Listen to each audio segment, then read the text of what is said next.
ओम श्री गणेशाय नमः। आज हम भारत की सबसे प्रिय आरती के साथ अपना हृदय भरते हैं। जय गणेश देवा। यह आरती हर घर में गूंजती है। हर मंदिर में इसकी मधुर ध्वनि सुनाई देती है। जब भी कोई नया काम शुरू होता है, जब भी कोई त्योहार मनाया जाता है, तब यही आरती सबसे पहले गाई जाती है। आरती का अर्थ क्या है? आरती शब्द आरात्रिक से आता है। यह दीपक की ज्योति से देवता की सेवा है। जब हम दीप जलाकर वृत्ताकार गति में घुमाते हैं, तब हम प्रकाश का वृत्त बनाते हैं। यह प्रकाश अंधकार को भगाता है। यह प्रकाश हमारे मन की दुविधाओं को दूर करता है। आरती, स्तोत्र और चालीसा में अंतर समझिए। स्तोत्र एक प्रार्थना है। इसमें देवता का गुणगान होता है।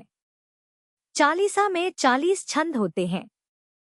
इसमें देवता की महिमा और कथाएं होती हैं। लेकिन आरती अलग है।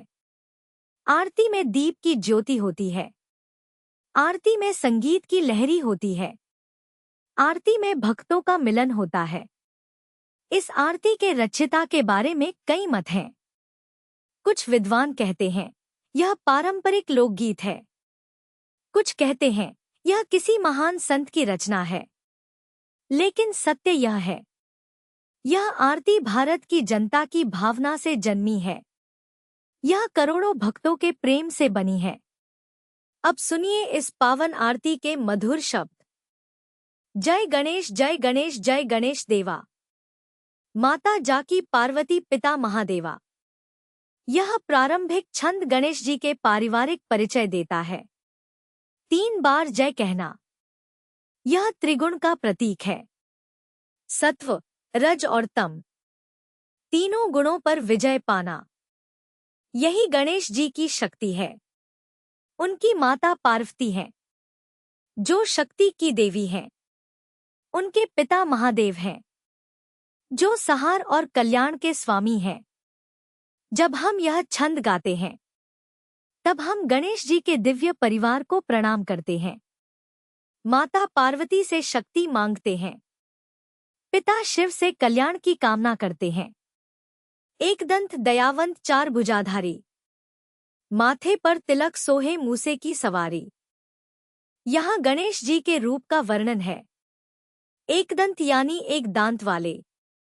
यह कथा प्रसिद्ध है। एक बार गणेश जी व्यास मुनि का महाभारत लिख रहे थे। उनकी कलम टूट गई। तब उन्होंने अपना दांत तोड़ा और उससे लिखना जारी रखा। यह त्याग का प्रतीक है। यह ज्ञान के लिए बलिदान का प्रतीक है। दयावंत का अर्थ है दया से भरपूर।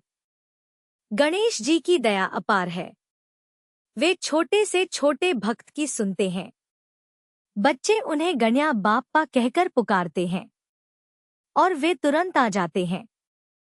4 भुजाधारी यानी 4 हाथ वाले। एक हाथ में मोदक है, एक हाथ में अंकुश है, एक हाथ आशीर्वाद देता है, एक हाथ अभयदान करता है। मोदक मधुरता का प्रतीक है। अंकुश नियंत्रण का प्रतीक है।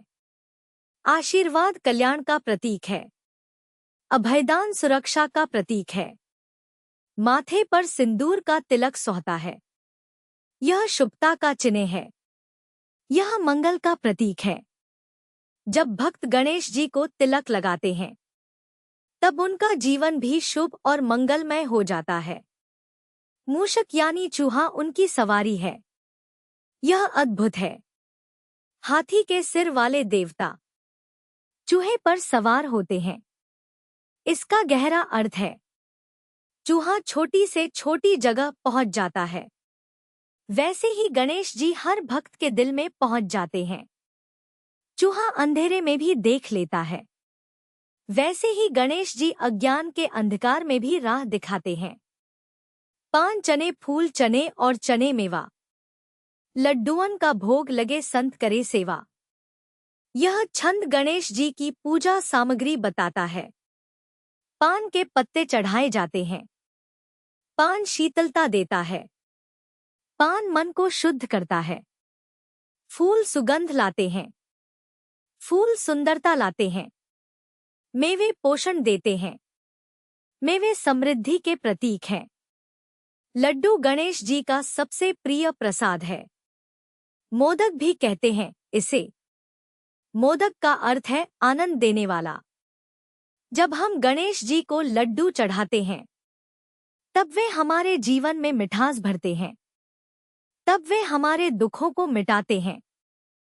संत करें सेवा का अर्थ है पुजारी और भक्त मिलकर सेवा करते हैं। गणेश जी की पूजा सामुदायिक होती है। यह अकेले नहीं की जाती। यह सभी मिलकर करते हैं। जय गणेश जय गणेश जय गणेश देवा। माता जाकी पार्वती पिता महादेवा। यह ध्रुवपद फिर दोहराया जाता है। आरती में इसका विशेष महत्व है। हर छंद के बाद यह लौट कर आता है। जैसे नदी सागर में मिल जाती है वैसे ही हर छंद इस मूल मंत्र में मिल जाता है। अंधन को आँख देत कोढ़िन को काया। बांझन को पुत्र देत निर्धन को माया। यह छंद गणेश जी की कृपा के चमत्कार बताता है। अंधे को आंखें देना यह केवल शारीरिक अंधता नहीं है। यह ज्ञान की आंख भी है। जो व्यक्ति जीवन में भटक रहा है गणेश जी उसे सही राह दिखाते हैं। जो व्यक्ति अज्ञान में डूबा है गणेश जी उसे ज्ञान का प्रकाश देते हैं। कोढ़ी को नया शरीर देना यह शारीरिक रोग से मुक्ति है लेकिन यह मानसिक पीड़ा से भी मुक्ति है। कुष्ठ रोग में व्यक्ति समाज से कट जाता है। गणेश जी ऐसे व्यक्ति को फिर से समाज में स्थान दिलाते हैं। बांझ स्त्री को संतान देना यह गणेश जी की महान कृपा है। संतान केवल बच्चा नहीं है। संतान अपनापन है। संतान भविष्य की आशा है। निर्धन को संपत्ति देना यह केवल धन नहीं है। यह आत्मविश्वास है। यह जीवन जीने की शक्ति है। सूर श्याम शरण आए सफल कीजे सेवा। कहत शिवानंद स्वामी मन वांछित फल देवा। यह अंतिम छंद है। सूरदास और श्यामदास जैसे महान संत वे भी गणेश जी की शरण आए।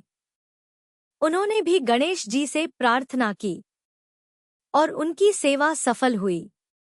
उनकी भक्ति पूर्ण हुई। शिवानंद स्वामी इस आरती के रचयिता माने जाते हैं। वे कहते हैं गणेश जी मन की वांछित फल देते हैं। लेकिन यहाँ ध्यान देने की बात है। मन की वांछा का अर्थ क्या है? यह केवल इच्छा नहीं है। यह शुद्ध संकल्प है। यह कल्याणकारी कामना है। गणेश चतुर्थी के 10 दिन यह आरती विशेष महत्व रखती है। भाद्रपद मास के शुक्ल पक्ष की चतुर्थी इस दिन गणेश जी का जन्म हुआ था। 10 दिन तक उनकी पूजा होती है। हर दिन यह आरती गाई जाती है। 10 दिन का अर्थ क्या है? यह 10 दिशाओं का प्रतीक है। गणेश जी 10 दिशाओं के स्वामी हैं। यह 10 इंद्रियों का भी प्रतीक है। गणेश जी 10 इंद्रियों को नियंत्रित करते हैं। अंत में होता है विसर्जन। गणेश जी की मूर्ति को जल में विसर्जित करते हैं। यह त्याग का प्रतीक है। यह अहंकार के विसर्जन का प्रतीक है।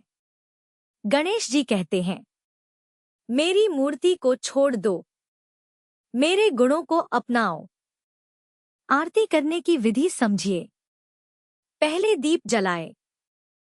तेल या घी का दीप हो। फिर आरती की थाली ले। उसमें फूल और अक्षत रखें। फिर दीप को वृत्ताकार गति में घुमाएं। पहले मूर्ति के चेहरे पर, फिर पूरे शरीर पर, फिर 7 बार वृत्त बनाएं। वृत्त का अर्थ है पूर्णता। वृत्त का कोई कोना नहीं होता। वैसे ही भक्ति में कोई छल नहीं होता। 7 बार घुमाने का अर्थ है सप्त चक्रों की शुद्धि। मूलाधार से सहस्रार तक सभी चक्र शुद्ध हो जाते हैं। आरती के समय घंटी बजाएं, शंख बजाएं, ढोल नगाड़े बजाएं। यह ध्वनि नकारात्मक शक्तियों को भगाती है। यह ध्वनि सकारात्मक ऊर्जा लाती है। यह ध्वनि मन को एकाग्र करती है। यह आरती सुबह हो या शाम कभी भी गाई जा सकती है, लेकिन विशेष फल के लिए बुधवार को गाना श्रेष्ठ है। बुधवार गणेश जी का दिन है। इस दिन उनकी विशेष कृपा मिलती है। घर में आरती करते समय पूरा परिवार इकट्ठा हो, बच्चे भी सम्मिलित हों, बुजुर्ग भी सम्मिलित हों। यह पारिवारिक एकता लाता है। यह आपसी प्रेम बढ़ाता है। मंदिर में आरती करते समय सभी भक्त मिलकर गाते हैं। यह सामुदायिक भावना लाता है। यह सामाजिक एकता लाता है। यह जाति पाति के भेद मिटाता है। प्रसाद बांटना न भूलें। आरती के बाद सभी को प्रसाद दें। प्रसाद में गणेश जी की कृपा होती है। प्रसाद में उनका आशीर्वाद होता है। जब आप यह आरती गाएं, तब केवल शब्द न दोहराएं। हर शब्द का अर्थ समझें। हर पंक्ति को हृदय से गाएं। तब यह आरती जीवन बदल देती है। तब यह आरती मन को शुद्ध कर देती है। गणेश जी आपके जीवन के हर विघ्न को दूर करें। आपको बुद्धि, समृद्धि और नई शुरुआत का आशीर्वाद दें। आपके हर कार्य में सफलता प्रदान करें। आपके मन में शांति और प्रेम का वास हो।